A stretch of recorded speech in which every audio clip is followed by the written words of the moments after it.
Hello friends, நீங்க பார்த்துட்டு இருக்கிறது நம்ம டெக் தமிழ் சேனல். இன்னைக்கான வீடியோல நம்ம எதை பத்தி பார்க்க போறோம் அப்படிங்கறீங்கன்னா 2025 ஜனவரி மாதம் முதல் வரக்கூடிய புதிய மாற்றங்களை பத்தி தான் இந்த வீடியோல நம்ம டீடைலா பார்க்க போறோம். சோ மறக்காம உங்க ஃப்ரெண்ட்ஸ்க்கு வந்து ஷேர் பண்ணிக்கங்க. இந்த மாதிரி இன்ஃபர்மேஷனை நீங்க உடனுக்குடனே தெரிஞ்சுக்கணும் அப்படின்னா மறக்காம நம்ம சேனலை கீழ இருக்க ஒரு ரெட் கலர் பட்டனை பிரஸ் பண்ணி சப்ஸ்கிரைப் பண்ணிங்க. கூட ஒரு பெல் ஐகானை வந்து கிளிக் பண்ணிட்டு ஆளுங்கற செலக்ட் பண்ணிட்டீங்கன்னா நாங்க போடக்கூடிய வீடியோஸ்ல உங்களுக்கு உடனுக்குடனே நோட்டிஃபிகேஷன் வந்துடும். 2025 புதிய ஆண்டில இருந்து நிறைய மாற்றங்களை வந்து கொண்டு வர போறாங்க தமிழக அரசும் சரி மத்திய அரசும் சரி. இதுல குறிப்பா நம்ம முதல் விஷயமா பார்க்கக்கூடியது என்னன்னு கேட்டீங்க அப்படின்னா எல்லாருக்குமே தெரிஞ்ச ஒரு விஷயம் ஆதாரையும் பானையும் லிங்க் பண்ணணும் அப்படின்னு சொல்லிட்டு ஒரு விஷயம் வந்து சொல்லியிருந்தாங்க. அதற்கான கால அவகாசம் பாத்தீங்க அப்படின்னா இலவசமா முதல்ல வந்து கொடுத்திருந்தாங்க. அதற்கு பிறகு இப்போ ஒரு 1000 ரூபாய் அபராதம் செலுத்தி நீங்க இணைக்கிறதுக்கான ஒரு ஃபைனை வந்து கட்டி நீங்க இணைக்க வேண்டியது இருக்கு. இந்த ஒரு அமௌண்ட் வந்து பாத்தீங்க அப்படின்னா டிசம்பர் 31க்குள்ள நீங்க கண்டிப்பா வந்து ஆதாரையும் பானையும் லிங்க் பண்ணிருக்கணும். அப்படி லிங்க் பண்ணனா 1000 ரூபாய் என்ற அபராதம் வந்து அடுத்த மாதம் முதல் பாத்தீங்க அப்படின்னா அதற்கு மேல வந்து அபராதம் செலுத்தக்கூடிய வாய்ப்பு நிறைய இருக்கு. அதனால டிசம்பர் 31க்குள்ளவே உங்களுடைய ஆதாரம் பானும் லிங்க் ஆயிருக்கா இல்லையான்னு செக் பண்ணிட்டு ஃபைன் அமௌண்ட் நீங்க 1000 ரூபாய் என்ற வீதத்தை நீங்க கட்டி வச்சுட்டு அதற்கு பிறகு கூட நீங்க வந்து லிங்க் வந்து பண்ணிக்கலாம். ரெண்டாவது நம்ம பார்க்கக்கூடிய விஷயம் நீங்க பிஎஃப் அமௌண்ட் எடுக்கணும் அப்படின்னா கண்டிப்பா வந்து ஆன்லைன்ல நீங்க வந்து கிளைம் வந்து பண்ணணும். அது ப்ராசஸ் பாத்தீங்கன்னா எல்லாமே ஆன்லைன்ல தான் இருக்கு. வரும் 2025ல வந்து பாத்தீங்க அப்படின்னா உங்களுக்கு இந்த பிஎஃப் அமௌண்ட் எடுக்கிறதுக்கு ரொம்ப எளிமையா வந்து கொடுக்கறதா வந்து சொல்லியிருக்காங்க. அதாவது நீங்க ஏடிஎம் கார்டு யூஸ் பண்ற மாதிரியே உங்களுக்கு யூஏஎன் கார்டு வந்து கொடுக்க போறதா வந்து சொல்லியிருக்காங்க. அந்த கார்டை பயன்படுத்தி நீங்க உங்க பிஎஃப்ல இருக்கக்கூடிய அமௌண்ட்டை நீங்க எந்த ஏடிஎம்னாலும் எடுக்கக்கூடிய வசதியை இந்த 2025ல அவங்க கொடுக்க போறதா வந்து சொல்லியிருக்காங்க. மூணாவதா ஒரு முக்கியமான விஷயம் என்னன்னு கேட்டீங்கன்னா யாரெல்லாம் யூஏஎன் நம்பர் வச்சிருக்கீங்க அதாவது உங்களுக்கு பிஎஃப் வருது அப்படின்னா கண்டிப்பா வந்து நீங்க பிஎஃப்ல லிங்க் பண்ணி இருக்கக்கூடிய பேங்க்ல வந்து கண்டிப்பா உங்களுடைய ஆதார் கார்டை லிங்க் பண்ணி இருக்கணும் அப்படிங்கிற ஒரு கால அவகாசம் வந்து கொடுத்திருந்தாங்க. அதற்கு லாஸ்ட் டேட்டா ஜனவரி 15க்குள்ள கம்பல்சரியா யாரெல்லாம் யூஏஎன் இன்னும் ஆக்டிவேட் பண்ணாம வச்சிருக்கீங்க அல்லது உங்களுடைய பேங்க்ல யாரெல்லாம் வந்து ஆதார் கார்டை லிங்க் பண்ணாம இருக்கீங்களோ அவங்களுக்கு எல்லாருக்குமே கண்டிப்பா வந்து ஒரு கால அவகாசமா ஜனவரி 15 வரைக்கும் கொடுத்திருக்காங்க.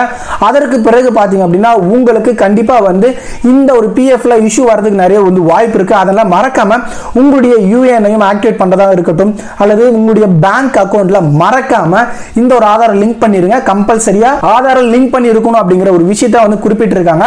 ஏன் அப்படின்னு கேட்டீங்க அப்படின்னா வரக்கூடிய காலங்கள்ல உங்களுக்கு பாத்தீங்கன்னா இபிஎஃப்ஓ 3.0 அப்படின்னு சொல்லக்கூடிய திட்டத்தை வந்து கொண்டு வர போறாங்க.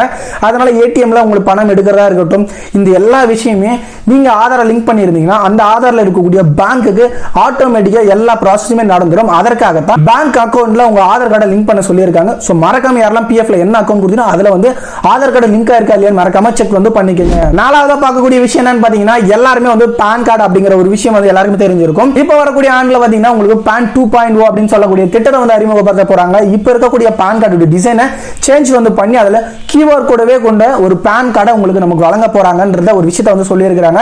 இது வந்து இந்த ஆண்டு பாத்தீங்க அப்படின்னா 2025ல செயல்முறைப்படுத்தப்படும் அப்படிங்கிற ஒரு விஷயத்தை வந்து எதிர்பார்க்கப்படுது.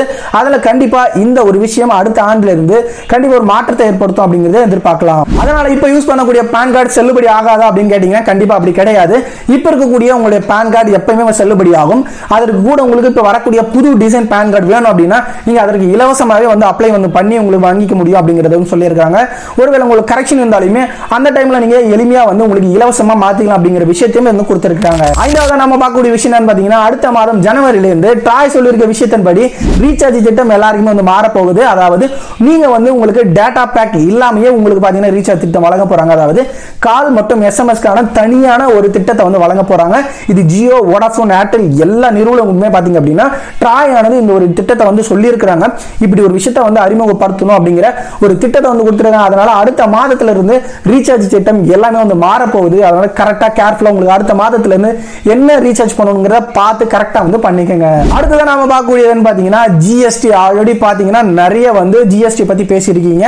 இதுல வந்து நிறைய சதவீதம் வந்து பாத்தீங்கன்னா இன்க்ரீஸ் வந்து பண்ணிருக்காங்க. இப்போ இந்த இன்க்ரீஸ் பண்ணத்துல பாத்தீங்கன்னா எப்ப நடைமுறைக்கு வரும்னா கண்டிப்பா ஜனவரிக்குள்ளவே ஜிஎஸ்டி கவுன்சில் வந்து ஒரு முடிவு வந்ததுக்கு பிறகு இந்த ஜிஎஸ்டி இப்ப ஒரு பட்டியல் கொடுத்திருக்காங்க.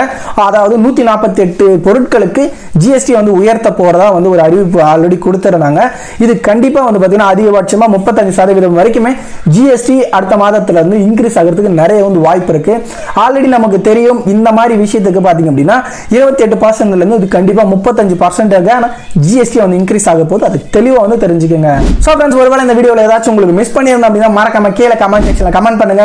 பார்க்கக்கூடிய எல்லா வியூஸும் கண்டிப்பா அந்த விஷயத்தை வந்து தெரிஞ்சுக்கிட்டோம். அந்த கமெண்ட்டை நான் மறக்காம பின் பண்ணி வைக்கிறேன். எல்லா வியூஸும் பார்த்து தெரிஞ்சுக்கலாம்.